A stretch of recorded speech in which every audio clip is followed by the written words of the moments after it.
It's natural inside of the human spirit to resist oppression. This is a fucking psyop. That is a psyop. Talk about this one little part and use it as an excuse for everything else. It is a psyop. Well, one man's terrorist is another man's freedom fighter. We talk about the one day that the news decided to highlight because it fits their agenda, because the wealthy Jews and bankers own everything. The people who call for war are the people who don't go to war. What do we expect people who have been suppressed for 70 years, losing their land and being violently attacked to do? The fact that they can't win the fight and they still feel forced to act shows how oppressive and disgusting the regime is in the first place. The fact they jumped all over October 7th and made a big deal of it was only to lay the ground for their genocide. Insane polarization, and no one wants to touch the topic. No one wants to talk about it. Everyone talks about all the other wars. No one wants to talk about what's happening then.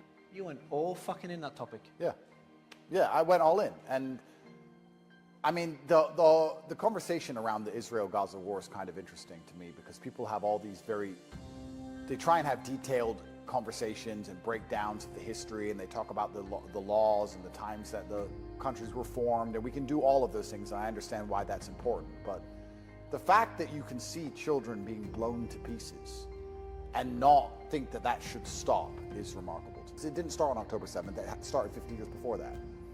And we're talking about babies getting blown up today.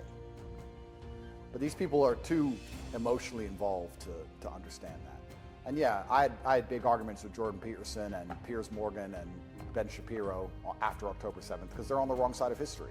People like Jordan Peterson and Ben Shapiro have been calling for them to do what they've been doing all this time, and they still think it's acceptable. And they're going to have to answer to the Creator in the end, because to sit behind your desk and call for the destruction of children is something that is so heinous. Your heart must be so black. I don't understand how these people even function. And especially what's annoying about it to me is that these people have never even seen violence themselves. You know, when you've seen violence, you kind of understand it at a more intrinsic level. That's why the people who call for war are the people who don't go to war. Ben Shapiro sits behind his little desk on his booster seat telling everyone who to fight all the time. He's never fought anyone in his life ever.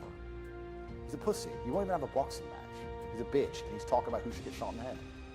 When you've seen violence, that's what I even tweeted. When he said, after October 7th, I think it was October 8th, when he said we need to go and kill them all, I said, as someone who's done his own fighting, let me promise you. No, I remember what he said now. When there was negotiations with Hamas on October 8th or 9th, he said, no negotiations, kill everyone in Gaza. Like a genocidal maniac, like most Zionists are. Kill everyone in Gaza? Something like that. No negotiations, kill everybody, teach them a lesson, some crap. And I said, as someone who's done his own fighting, let me promise you, peace is always worth a discussion. That's what I replied. As someone who's done his own fighting, that's the key difference between me and you, Ben. I've done my own fighting. You've never done any. And that offended him deep in his heart because he's such a tough guy on Twitter. Ben Shapiro is the toughest man in the world on Twitter. But he does that to compensate for the fact that in the real world he's a pussy, and everyone knows he's a pussy. And this is the problem about insecure people or people with small man syndrome, especially on Twitter or with foreign policy, because they don't have to do the fighting themselves and they want to prove that they're a tough guy. They're actually tyrannical and psychopathic. People who have done their own fighting aren't that way. But yeah, the Gaza struggle and the struggle of the Palestinians is disgusting. And it's kind of amazing to me the cognitive dissonance between people on the right who believe their land should be for them and they're not happy to be ethnically replaced by minorities and they don't like illegal immigrants. But then they're pro-Israel. It's like, okay, well, that doesn't make sense to me. You said that your land should be defended. Well, they're defending their land, aren't they? Oh no, they're terrorists. Well, one man's terrorist is another man's freedom fighter. But this is another subject, you're right, which is very difficult to go down. I went all in. I made it very clear I support the Palestinian struggle. I do support that. Do I condemn violence? It's such a loaded, stupid question. I'm going to tell you why. To say that I condemn October 7th in and of itself as an individualized event throughout a 70-year history of endless events. Every single day was an event. One child dying, getting shot in the head by the Israeli army because the snipers were having fun is an event. We may not know what day it was. We may not know the name of that kid, but it's been happening for 70 years. Every single day was an event. We talk about the one day that the news decided to highlight because it fits their agenda, because the wealthy Jews and bankers own everything. So it fits their agenda. So we talk about this one specific day. To choose one day and pluck it out of this entire saga and condemn that one particular part without context is asinine. It doesn't even mean anything. And then to condemn the idea of violent resistance to violent oppression is also asinine. What do we expect people who have been suppressed for 70 years, losing their land and being violently attacked to do? It's natural inside of the human spirit to resist oppression. And we're going to sit and say that these people on October 7th are so heinous, they must be condemned because they violently acted against an endless violent oppression. I don't think that even makes any sense.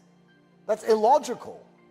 The fact that they can't win the fight and they still feel forced to act shows how oppressive and disgusting the regime is in the first place.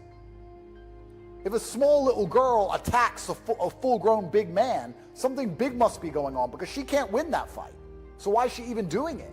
She must be desperate because she stands no chance. Are we going to condemn her?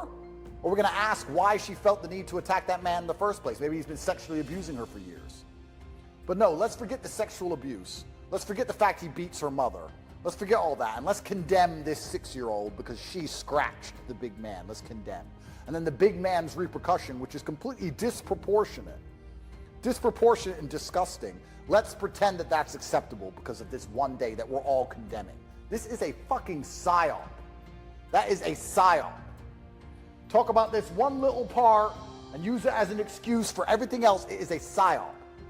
And I refuse to play the game. That's why I refuse to condemn it. Because I refuse to play the stupid game. It's a stupid game. So I refuse to play it. Murder is bad. But there are so many scenarios in which I would murder. No doubt about it.